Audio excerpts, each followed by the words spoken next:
राधे राधे दोस्तों, जय श्री कृष्णा। कान्हा जी की कृपा हम सब पर बनी रहे, इन्हीं शुभकामनाओं के साथ आज की वीडियो को शुरू करते हैं। दोस्तों, आप सबका हमारे YouTube चैनल भक्ति में आस्था पर हार्दिक स्वागत है। आज की इस वीडियो में हम आपको अश्विन पूर्णिमा, जिसे शरद पूर्णिमा भी कहा जाता है, उसकी जानकारी देंगे।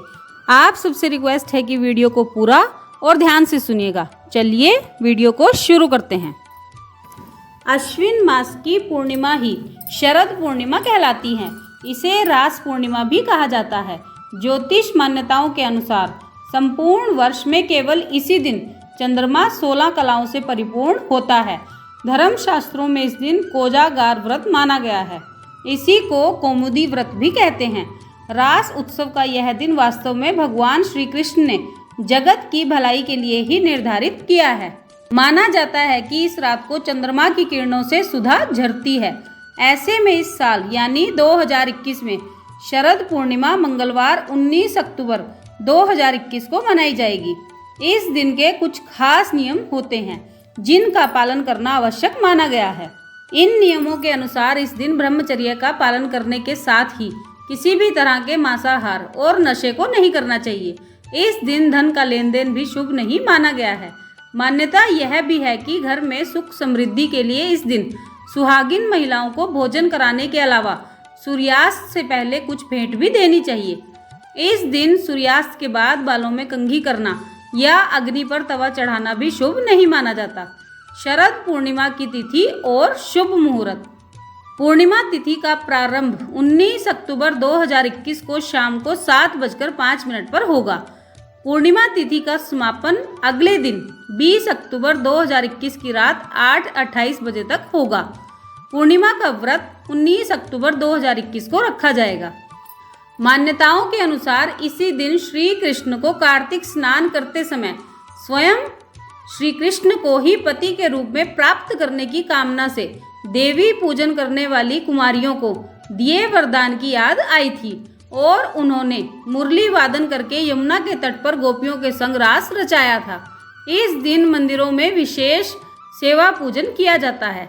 इस दिन प्रातःकाल स्नान करके आराध्य देव को सुंदर वस्त्र आभूषणों से सुशोभित करके आवाहन, आसन, आचमन, वस्त्र, गंध, अक्षत, पुष्प, धूप, दीप, नैवेद्य, तांबुल, सुपारी, दक्षिणा आदि से उनका पूजन करना चाहिए। रात्रि के समय गाय के दूध से बनी खीर में घी और चीनी मिलाकर अर्धरात्रि के समय भगवान को भोग लगाना चाहिए। पूर्ण चंद्रमा के आकाश के मध्य स्थित होने पर उनका पूजन करें और खीर का नैवेद्य उन्हें अर्पित करके रात को खीर से भरा बर्तन खुली चांदनी में रखकर दूसरे दिन उसका भोजन करना चाहिए। साथ ही सबको इसका प्रसाद भी देना चाहिए। पूर्णिमा का व्रत करके कथा सुननी चाहिए। कथा सुनने से पहले एक लोटे में जल और गिलास में गेहूं, पत्ते के दोने में रोली और चावल रखकर कलश की वंदना करके दक्षिणा चढ़ाएं। फिर तिलक करने के बाद गेहूं के 13 दाने हाथ में लेकर कथा सुने। फिर गेहूं के गिलास पर हाथ फेरकर पंडिताइन के पांव स्पर्श करके गेहूं का गिलास उन्हें दे दें। लोटे के जल का रात को चंद्रमा को अर्घ्य दें।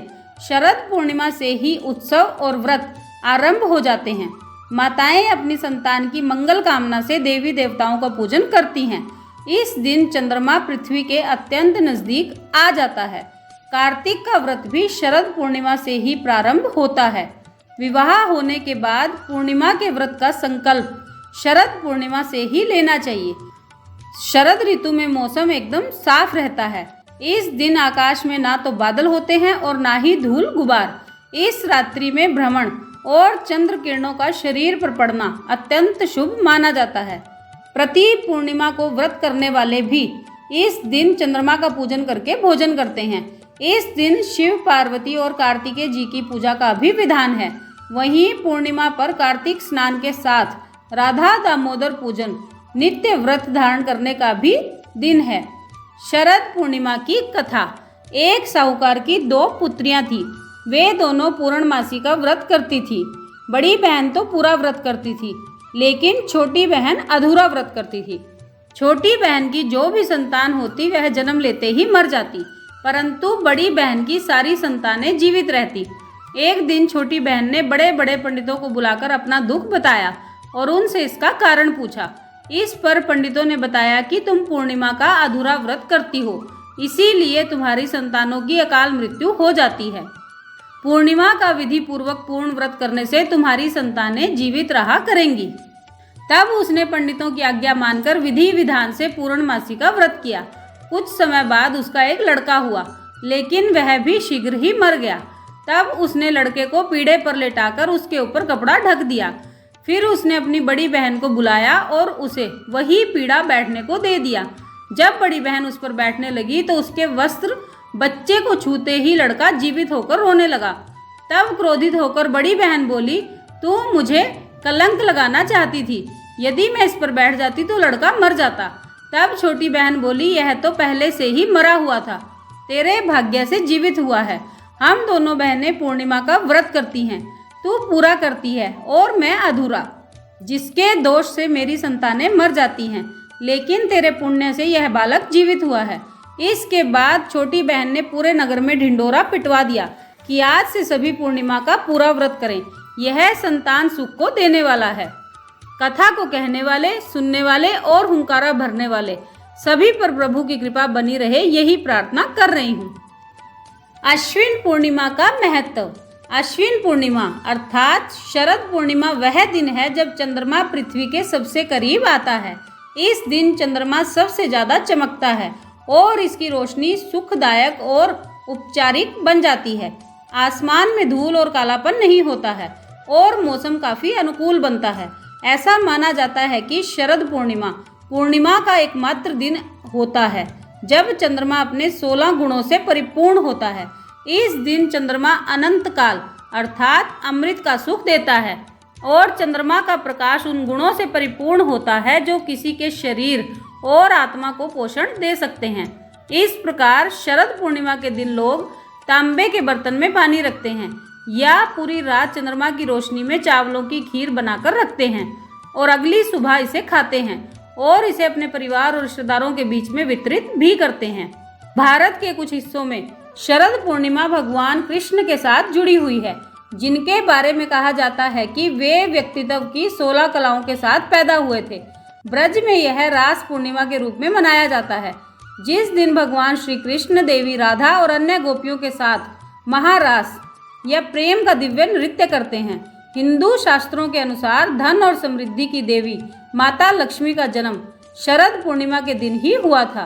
कहा जाता है कि अश्विन पूर्णिमा पर देवी लक्ष्मी रात में पृथ्वी का चक्कर लगाती हैं और सभी मनुष्यों के कार्यों को देखती हैं। शरद पूर्णिमा को कोजागारी पूर्णिमा के रूप में भी जाना जाता है, जिसका शाब्दिक अर्थ है पूरी रात जागना। ऐसा कहा जाता है कि जो लोग शरद पूर्णिमा की पूरी रात जागते रहते हैं और देवी लक्ष्मी की पूजा करते हैं, उन्हें देवी का असीम आशीर्वाद और धन प्राप्त होता है, भले ही उनकी जन्म कुंडली में कोई धन योग ना हो। उड़ीसा में शरद पूर्णिमा को कुमार पूर्णिमा कहा जाता है। इस दिन लड़कियां उपवास रखती हैं और एक उपयुक्त जीवन साथी पाने के लिए भगवान कार्तिकेय की पूजा करती हैं। वे शाम को चंद्रमा की पूजा करने के बाद ही अपना उपवास तोड़ती हैं। तो दोस्तों, ये थी शरद पूर्णिमा की सारी जानकारी। आप सबने वीडियो को ध्यान से सुना, इसके लिए आपका धन्यवाद। आज की वीडियो में बस इतना ही। कल फिर मिलेंगे एक और नई वीडियो के साथ। तब तक स्वस्थ रहिए, मस्त रहिए, अपना और अपनों का ख्याल रखते रहिए और प्रभु के श्री चरणों से जुड़े रहिए। राधे राधे दोस्तों, जय श्री कृष्णा, जय माता दी।